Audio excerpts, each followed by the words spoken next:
Okay, so the question is, how important are rest periods for muscle growth? Right? We know that rest periods are very important when going relatively heavy for something like maximum strength, but what about muscle growth? So this is a very good question, and I think there's two sides and two answers to this question. I'm going to start by referencing Brad Schoenfeld's 2010 Hallmark paper. He suggests that there's three reasons or three driving mechanisms for how we can increase muscle growth or muscular hypertrophy.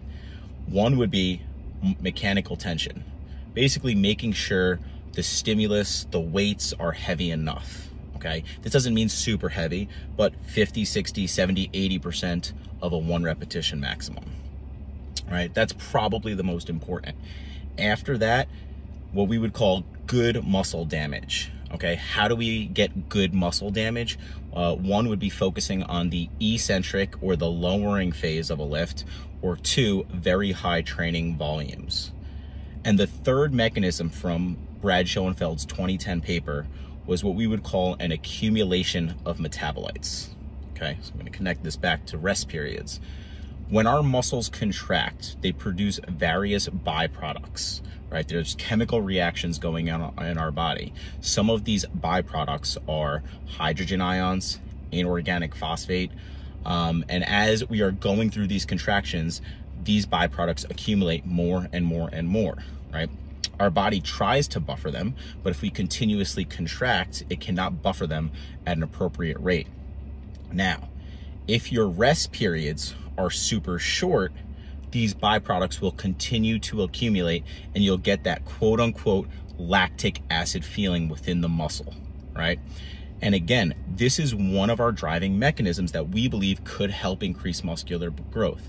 So you could argue that having very short rest periods could be something that help increases muscular growth. I'm going to swing it another direction. Since Brad Schoenfeld's paper in 2010, we have more and more research which seems to suggest that large training volumes are really one of the most important things for muscle growth, and I would seem to agree with that. Now, how do we get large training volumes? Let's say you're doing 4 sets of 10. You are more likely to complete every set of 10 if your rest periods are sufficient. So if you keep your rest periods to 30 to 60 seconds, there's a greater likelihood of you not being able to complete every repetition, right?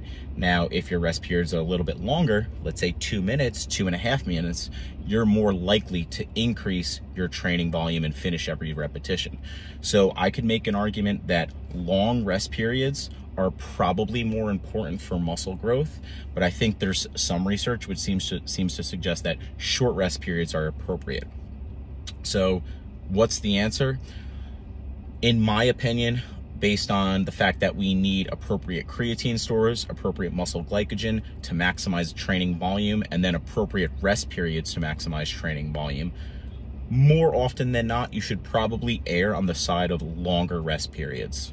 60, 90 seconds, 2 minutes between sets, right? However, there is something called the law of accommodation, right? And what that simply states is, as you apply a training stimulus, if you continuously apply the same training stimulus, your adaptation is going to be decreased, right? So your muscle growth, if you continuously do 4 sets of 10 with 2 minutes of recovery every single time, your response, your muscle growth will decrease over time. So there comes a place and time in training where you have to change the stimulus. Oftentimes we change the exercise, we change the weight on the bar, but another tool in your arsenal is really to decrease your rest periods. So I think it's absolutely appropriate at certain times in training throughout the year to keep rest periods really short, to go after that accumulation of those ions, right? And what's really short? I don't know, do 3 sets of 15, 3 sets of 10 with 30-second recoveries, right? It's something that will be very different than what you've done, and it could be something that helps increase your muscle growth over time. Let me know if that helps.